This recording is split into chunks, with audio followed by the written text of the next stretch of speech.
그리고 이제 카카오 쪽에서 질문을 주셨는데, 공기업 준비하는 학생입니다. 지금 시기에서는 전공 필기에 집중해야 될지 자격증을 추가로 취득해야 될지 궁금해라고 얘기하셨는데요. 이런 게 있어요. 필기시험 뭐 준비하시되 제가 아까 말씀드렸던 지금은 뭔가 채용을 많이 하는 기업들이 막 있다 이런 개념보다 이렇게 수시로 뜨는 기업들, 뭐 규모가 많지 않더라도 뜨는 기업들을 생각보다 많은 사람들이 쓰진 않거든요. 그렇기 때문에 지금 전략은 이삭죽기 전략으로 좀 가져야 된다는 말씀 좀 드리고 싶어요. 남들이 쓰지 않는 괜찮은 기업들 골라가는 거. 그게 되게 좋은 전략이고, 그 다음에 어느 정도의 회사 들어가서요. 다니면서 조금 더 좋은 회사 가고 싶으면 그때 이 전략을 좀 세워가지고, 회사를 점핑하는 그런 중구로키 전략을 좀 가져가시는 게 좋지 않을까라고 좀 생각을 하고 싶습니다. 그리고, 코로나가 하반기에도 잠잠해질 것 같지 않은데, 금융권 시장은 하반기도 상반기와 비슷할까요? 얘기하셨는데요. 채용이 그래도 이제 상반기보다는 조금 더 뜰 수가 있어요. 그러니까 왜 그러냐면은 그러니까 상반기가 코로나 때문에 뭔가 이슈가 있어서 안 뽑는다 이런 것도 있긴 하겠지만요. 코로나 때문에 채용의 프로세스를 많이 바꿔야 되거든요. 언컨택티드 채용부터 해가지고 그러니까 이런 식으로 비대면 형태로 뭐 면접 전형도 구성을 해야 되고 그러니까 이런 걸 준비하는데 채용팀이 생각보다 시간이 걸리거든요. 그죠? 물론 이제 큰 회사들 같은 경우가 인력이 조금 많이 있어가지고 같이 하면 빨리 할 수 있겠지만, 그죠? 그러니까 그리고 이런 회사 있거든요. 중견기업이라면 작은 회사 같은 경우는 뭐 삼성이라든지 이런 큰 회사들은 어떻게 하는지를 관망해야 되거든요. 관찰하고서 그 다음에 그걸 기반으로 채용 프로세스 짠다든지 이런 것들도 많이 하기 때문에, 그죠? 그런 측면에서 하반기가 조금 더 뜰 수는 있지만, 그렇다고 뭔가 절대적으로 예전처럼 많이 뜬다고 보시면 안 돼요. 그 질문 보니까 공기업 상반기 안 뜬데 하반기 뜰까? 그거는, 뭐 무조건 뜬다고 보기는 좀 되게 어렵습니다. 그리고 질문 보니까 자소서 문항당 500자 정도 공고해서 떨어진 건 자소서보다 스펙적인 부분이 문제된다고 봐야 된다는 얘기 하셨는데요. 좀 둘 중에 하나예요. 제가 오늘 스펙업에 쓴 칼럼을 꼭 읽어보시기 바랍니다. 서류가 떨어지는 거는요, 여러 가지 이유가 있을 수 있어요. 첫 번째는 뭐 내가 갖고 있는 경험이 안 맞아서 떨어질 수도 있어요. 그러니까 자소서만 잘 쓴다고 무조건 통과되는 거 아닙니다. 두 번째는 스펙적인 부분이 될 수도 있어요. 근데 이 두 가지가 합쳐진 게 뭐 결국엔 타겟팅이 잘못됐을 가능성이 제일 큽니다. 애초에 내가 서류를 뜯기 어려운 회사를 백날 써봐야 그건 되게 안 되는 거거든요. 그렇기 때문에 제가 오늘 스펙업에 썼던 칼럼 보시면 이전에 우리 학교 선배들이라든지, 그죠? 이전에 했던 사람들이 어느 회사에 갔는지 좀 찾아보시면은 그런 데이터라는 게 있기 때문에 내가 어느 회사에 유리할지 알고 쓰셔야지 공고를 딱 본 다음에 내가 봤을 땐 대충 이 정도면 맞을 것 같다 이런 생각하고 쓰시면은 그게 서류 전형 쓰기 전부터 떨어질 게 뭔가 명확했던 회사를 쓰는 그런 안 좋은 상황으로 돌아갈 수 있어서 그 부분을 좀 보시면은 될 것 같아요. 그리고 이제 유튜브 질문 보면요. 뭐 위포트 자소서반 같은 경우는 제가 자소서반을 따로 열지 않았고요. 그러니까 실전 취업반이라고 해서 자기소개서부터 면접까지 한 달 동안 진행하는 과정을 제가 따로 이제 운영을 하고 있어요. 그건 제가 조금 이따가 강의안을 한번 좀 드릴 텐데 만약에 자기소개서를 무제한으로 피드백을 받고 싶다 하신 분들은 위포트에서 제가 오픈한 실전 취업반 수업을 좀 참여를 해보시면 될 것 같아요. 그리고 하반기는 예전과 비슷한 시기에 시작된다고 봐야 될까 아니면 상반기처럼 좀 늦게 시작할 가능성도 있을까요? 그러니까 이거는 질문 잘 주셨는데 상반기와 하반기가 구분이 좀 애매해질 수 있어요. 왜 그러냐면은 상반기에 채용을 조금 늦게 시작했던 기업들도 생각보다 많이 있고요. 그죠? 그러다 보니까 예전에는 지금 시점에서는 거의 학예 인턴십을 뽑는 기업들이 많았는데 지금 공고 뜨는 기업들도 생각보다 되게 많거든요. 그러니까 보통 우리가 채용이라고 하면은 3월달, 9월달 채용이 시작하는 그 처음 시기만 생각을 많이 하는데, 그러니까 지금 시점에서 결국에는 얼마 전에 LG그룹 같은 경우도 수시 채용을 돌린 것처럼 많은 기업들이 수시 채용을 돌린다는 얘기는 무슨 얘기냐? 채용이 시작하는 시점이라는 것 자체가 존재하지 않는다는 얘기예요, 이제는요. 그죠? 물론 아직 삼성 같은 경우는 수시 채용을 돌리지 않았긴 했지만, 그죠? 많은 기업들이 지금 규모 있는 기업들이 수시 채용을 돌렸기 때문에 여러분들이 뭔가 채용이 시작하는 시기가 있다고 생각하지 마시고요. 지금은 수시로 계속 원서를 쓰셔야 돼요. 그렇기 때문에 하루에 30분에서 1시간 정도의 시간을 채용 공고를 찾는 데 시간을 꼭 투자를 하셔야 될 것 같습니다. 그리고 뭐 채팅방 보니까 질문이 면접에서 담백하게 말하라는 조언 들었는데 이게 겸손하게 말하는 거를 의미하는 걸까요? 라고 얘기하셨는데요. 이거는 어떤 측면이라고 좀 보시면 될 것 같냐면요. 담백하게 말하라는 거는 뭔가 이제 이런 게 있어요. 여러분들은 또 신입 지원자고 면접관들 여러분들보다 회사 생활 10년에서 20년 정도 더 했던 사람들인데, 그러니까 뭔가 여러분들이 면접을 가게 되면은 내가 했던 걸 다 보여줘야겠다 생각 때문에 모든 걸 너무 막 이것저것 다 쏟아내려는 경향이 너무 강하거든요. 이제 그러다 보면은 면접관들이 여러분들의 답변을 들었을 때 이 친구가 뭘 잘했다고 얘기를 하는 건지를 파악하기가 되게 힘들어요. 그렇기 때문에 담백하게 말하는 거는, 그러니까 너가 뭐를 잘하는지를 좀 정확하게 얘기 좀 해주면 좋겠다. 그러니까 이런 측면에서 물어보는 거라서 참고하시면 될 것 같고요. 그리고 질문 보니까 기계공학과로서 생산관리나 생산 설비 쪽을 준비하고 있는데 공고 올라오는 거 보면은 기계공학과는 설계가 많던데 직무를 고집하지 말고 기계를 뽑는 거 다 쓰는 게 좋을까요? 그거는 설계만 뽑는 게 많다. 그거는 이제 본인이 공고를 그쪽으로만 봐서 그래요. 실제로 기계과는 다 뽑아요, 다. 그렇기 때문에 또 뭘 보셔야 돼요. 보통 우리가 얘기하잖아요.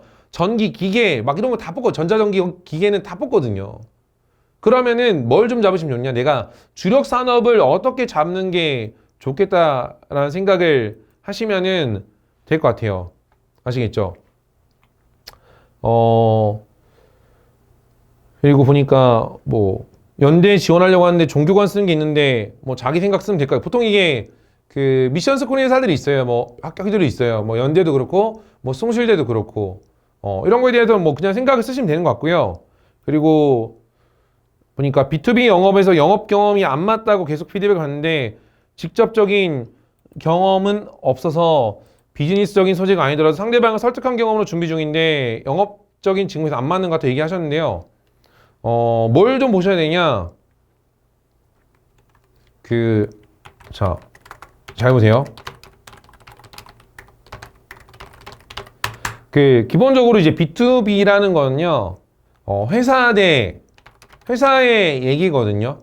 근데 만약에 여러분들이 뭐 동아리, 뭐 축제 운영 경험을 쓴다고 하면은 만약에 뭐 사람들이 많이 모이지 않아서 이벤트를 개최해서, 그죠? 사람들을 많이 끌어모았다. 이렇게 되게 되면 이거는 B2C가 되거든요.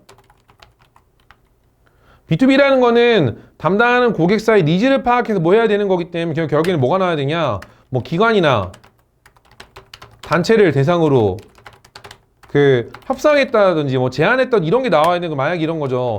축제 운영해야 되는데 운영 비용이 100만 원이 모자라서 뭐 주류회사 이렇게 제안해서 100만 원 스폰서십 유치, 이거를 얘기를 하는 거예요. 근데 회사 입장에서 이거거든요.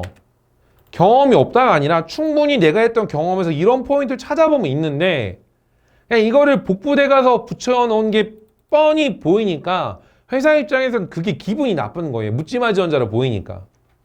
회사도 여러분들이 경험 쓴다고 하면은 여기서 어떤 것들을 했겠구나라는 걸 당연히 알고 있거든요.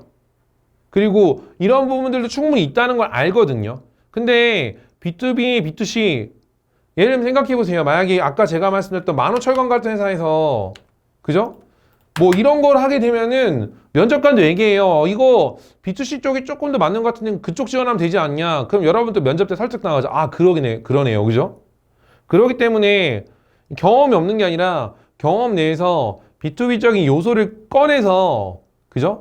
그 부분을 부각시키란 얘기지, 그거를 안 맞다는 얘기는 기본적으로 거의 복부대에서 붙여넣기라서 회사에서는 되게 불쾌하게 받아들일 수 있어요. 그죠? 그리고 질문 보니까 작년 하반기에 최종 면접 갔던 곳은 상반기에 서류 탈락했는데 이런 부분은 어떻게 생각할까? 그러니까 회사에 따라서 뭐 최종 면접 탈락하면 필터링 하는 회사도 있고요. 그게 근데 뭐 여러 가지 이유가 될 수 있어요. 뭐 면접 때 떨어졌던 탈락 사유 때문에 그럴 수도 있는 거고요. 아니면은 작년보다 상반기에 채용 인원이 줄어들다 보니까 뭐 상대적인 경쟁이 높아졌을 수도 있을 거고요. 그거는 뭐 회사마다 다르기 때문에 지금 뭐 질문만 봐가지고 어떻게 얘기하기 좀 어려운 거라 보시면 될 것 같아요. 그리고 뭐 공기업 자회사의 이력서 양식에 부모님의 직업, 뭐 학력, 재산, 월소득 요구하는 100% 솔직하게 써. 뭐 이거는 그냥 쓰셔도 상관없어요. 크게 뭐 문제되고 그런 건 아닙니다. 뭐 CA 올리브영 상품 개발 직무 서류 합격한 학생인데 이번 인적성이 언어 수리 유형이 아닌 행동 특성 검사를 진행하여 직무적 합도를 본다고 하는데 어떤 부분을 준비해야 될지 감이 안 잡혀서 질문 드리고 싶다. 뭐 행동 특성 검사라는 게 어떤 거를 준비하면 좋을까? 결국에는요. 회사에서도 뭐 인적성 검사라는 거 보면 이제 뭐 적성 검사 문제 푸는 거 같은 경우는 뭐 여러 가지 할 수 있겠죠. 그죠? 뭐 저도 이제 행동 특성 검사를 뭐 제가 출제를 하진 않았으니까 또 한번 얘기를 좀 드려보면은 또 인적성 같은 경우도요. 인성 검사도 회사에서 평가 가능해요. 어떻게 평가할 수 있냐? 막 해당 직무별로 그죠? 일 잘하는 애들 샘플링 해가지고 뽑은 다음에 얘네들한테 인성검사 해봐라 한 다음에 이 친구들이랑 제일 비슷한 유형에 있는 애들을 고점 매김 회사 입장에서는 그래 우리 직무에서는 이런 성향의 사람들이 잘하는 거다 뭐 이렇게 할 수도 있는 거고요. 그리고 혹은 또 이런 거죠. 행동 특성이라는 게 그죠? 뭐 제가 이제 뭐 문제를 보진 않아서 지금 얘기하기 좀 어려울 수 있겠지만 뭐 어떤 케이스라든 상황에서 이런 상황에서 어떻게 할 거냐 그러니까 핵심적인 부분을 좀 잘 볼 수 있는지에 대한 거예요. 결국에는 이런 것들 보는 가장 핵심은요. 문제 해결 능력을 보는 게 되게 중요한 거예요. 그러니까 문제만 우리에게는 수학이란 막 이런 거를 잘 푼다고 무조건 일을 잘하는 게 아니라 그럼 뭐 무조건 좋은 학교 나오고 이런 애들이 일을 잘하고 이런 거 아니거든요. 그죠? 결국에는 회사에서는 적은 인원 선발하는데 그죠? 일을 잘하려면은 어떤 케이스라든지 상황을 던져주고서 그때 어떻게 해결할지에 대한 그 판단 능력을 보는 게 되게 중요한 거기 때문에 그러니까 이런 부분들은 기본적으로 하기 위해서는 준비를 한다고 했었을 때는요. 뭘 좀 봐야 되냐? 그러니까 직무에서 제일 중요한 핵심 포인트가 뭔지에 대해서 좀 이해하시는 게 되게 중요할 것 같아요. 결국에는 뭐 이런 거예요. 뭐 MD라고 하면은 뭐 상품 개발에도 MD는 막 이런 거죠. 결국에는 돈을 벌 수 있는 회사예요. 돈을 벌 수 있는 회사. 그죠? 돈을 벌 수 있는 포지션인데, 그러니까 돈을 벌려면 어떤 상품 가져와야 되고, 그죠? 그러니까 이런 거에 대한 걸 좀 잘 볼 수 있는지에 대한 걸 보는 건데, 그죠? 그러니까 여러분들 뭐 상품 개발을 하면 상품 개발하는 것만 되게 생각을 많이 하는데, 그거를 뭐 소싱하든지 가져와가지고 이걸 가지고 회사에 수익 창출시켜야 되기 때문에, 그죠? 그런 측면에서 기본적으로 직무나 이런 업종 특성 같은 것도 파악을 좀 잘 하시면 좋을 것 같고요. 그 다음 또 질문 보니까 중견이나 중소에서 서류 합격 불합격을 연락을 안 주는 곳이 있는데 이런 거는 떨어졌다고 봐야 될까요? 한번 뭐 물어보셔도 뭐 상관은 크게 없어요. 뭐 채용 관련해서 연락하는 게 뭐 이런 건 안 되겠죠. 뭐 마감 전날에 이쪽 직무 뭐 하는지 잘 모르겠네요. 그러니까 이런 거는 되게 그죠? 기분이 나쁠 수 있는 것 중에 하나겠죠. 그죠? 막 노력을 안 하고서 물어보는 것들. 막 쓰잘데기 없는 거. 아니면 뭐 마감 뭐 2시간 전에 연락해가지고 물어본다든지. 이런 건 별로 안 좋아하겠죠. 그죠? 그게 아니면은 그거는 딴 거 상관없습니다. 왜냐면 뭐 여러 가지 있을 수 있어요. 뭐 바빠서 그럴 수도 있고 아니면 그쪽 회사 채용팀 특성상 그냥 막 무통보를 그냥 원칙으로 가져가는 회사도 있고요. 전화해가지고 물어보면 상관없어요. 그리고 또 이런 학생도 있더라고요. 선생님 제가 뭐 원서를 썼는데 결과 발표가 안 났는데 또 똑같은 포지션에서 채용공고 또 떴더라고요. 그러니까 이게 전형이 끝났을 수도 있는 거고 아니면요 지원자가 충분히 모아지지 않아서 조금 더 전형 기간을 가져가가지고 서류를 더 받을 수도 있는 거거든요. 그러니까 그럴 땐 연락해서 물어보셔도 상관이 없습니다. 무슨 얘기인지 아시겠죠?